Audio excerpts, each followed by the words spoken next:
Pemirsa, terima kasih pian masih bersama kami. Berita selanjutnya Mahabarakan.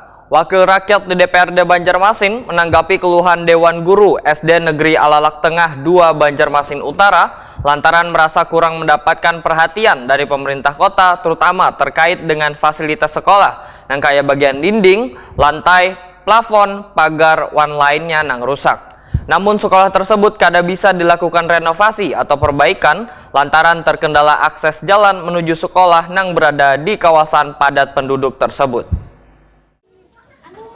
Wakil rakyat di DPRD Banjarmasin menanggapi keluhan Dewan Guru SD Negeri Alalak Tengah 2 Banjarmasin Utara lantaran merasa kurang mendapatkan perhatian dari pemerintah kota, terutama terkait dengan fasilitas sekolah yang kayak bagian dinding, lantai, plafon, pagar wan lainnya nang rusak. Wakil Ketua DPRD Banjarmasin Muhammad Yamin Waitakoni Prima TV jelang tengah hari Sabtu 18 Februari 2023 berjanji akan mengkoordinasikannya dengan Komisi 4 untuk bisa memanggil Dinas Pendidikan Banjarmasin. Bahkan menyatakan akan meninjau mendatangi SD Negeri Alalak Tengah 2 Banjarmasin Utara untuk melihat secara langsung keadaan sekolah tersebut. Politisi Partai Gerindra ini menegaskan fasilitas di sekolah adalah salah satu penunjang pendidikan. Bila fasilitasnya buruk, maka akan sangat berdampak pada peserta didik dalam menuntut dan menerima pelajaran di sekolah. Dinas Pendidikan Banjarmasin semestinya, ujar Muhammad Yamin, sudah paham dan mengerti akan permasalahan mental anak bila di lingkungannya kada mendukung dalam menerima pembelajaran,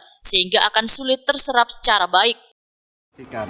Kita berharap ke depannya fasilitas sekolahan ini bisa lebih memadai dan meningkatkan minat atau keinginan anak-anak itu sekolah dengan gigi ya, dengan bagus ya, dengan kondisi yang sekolah dengan fasilitas yang baik, insya Allah anak-anak juga akan sekolah dengan baik. Nah ini karena generasi muda ini harus menjadi perhatian juga dalam dunia pendidikan. Muhammad Yamin menyatakan jangan mengaitkan fasilitas sekolah yang rusak dengan masalah akses jalan untuk menuju sekolah. Walaupun sempit asalkan masih bisa dilalui kendaraan roda 2, tentunya kada akan menjadi kendala untuk mengangkut material atau logistik bangunan.